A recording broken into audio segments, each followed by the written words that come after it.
Welcome to ECN Trade Daily Video. Before we begin, it should be noted that any advice is of a general nature only and that your personal circumstances have not been taken into consideration. Hello everyone, my name is Rob Clayton and thank you very much for joining me. On Friday, the price action once again took the challenge to 71 cents after printing a high of 71.04, eased away slightly. However, this morning the markets opened slightly bid again on the back of talks that resumed this week in Washington with the US and China. Also this week, we do have the US non-farm payrolls report, which will take a very much strong attention due to the fact is that the previous number was very low.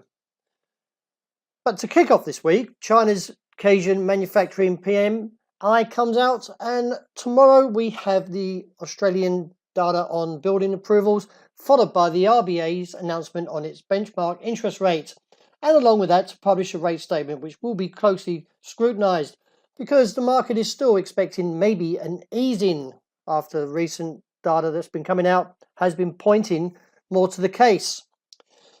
Today I'm looking at the resistance of 71.15, but above that and towards 71.50.65 still a supply zone. I do expect to see this market fail again, any advances towards that region, and look back eventually towards the support at 70.40.45. At this stage there is still no bounce in the euro, but I'm getting cautious on the terms of any bearish outlook from 111.60.80.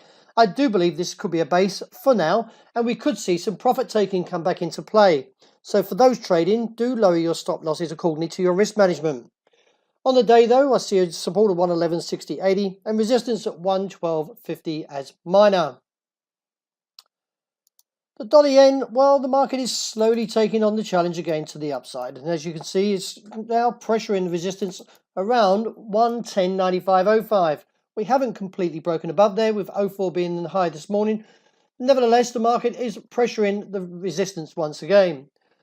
A break above 111.05, that is, would see a move towards 111.60.65, but I'd be surprised if we can sustain up there. The risk is still towards the downside at this present stage.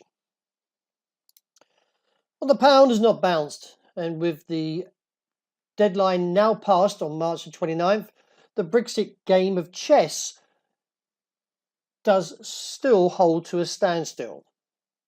From the recent updates over the weekend, the fact is that Theresa May, the British Prime Minister, is still struggling to get any kind of Brexit through deal, that is, and could still see on the cards of a hard Brexit landing. A break of 129.50 would give further scope to the downside and bring in a target of around 128.20. I don't have a strong view though, because the market has been trading in this whipsaw manner, and I've only been holding a view above 133.5 to shorten the market, but it didn't quite come through. Nevertheless, we are trending from an ADX, therefore could see further risk to the downside as the market now looks towards that support of 129.50. My view from last week was the fact is that we needed the break back above 1,300. Well, we rejected it, and from the rejection has put slightly more emphasis to the downside. Now looking towards the support at 87, could see a drop towards 80.82 and reassess from there. Resistance on the day is seen at 96. And rounding up with oil, well, the market's not backing down and nearly quite upon this level of $61 a barrel. A break above there would give further scope to the upside and bring in a measured move seen around $64, which was given from the inverse head and shoulders measured move of the neck break. Support on the day for the West Texas is at 59.40 with 58.5 underneath. Well, that wraps up for today. Thank you very much for joining me, and as always, look out for the intraday report, and I hope you enjoy the rest of the day that's ahead.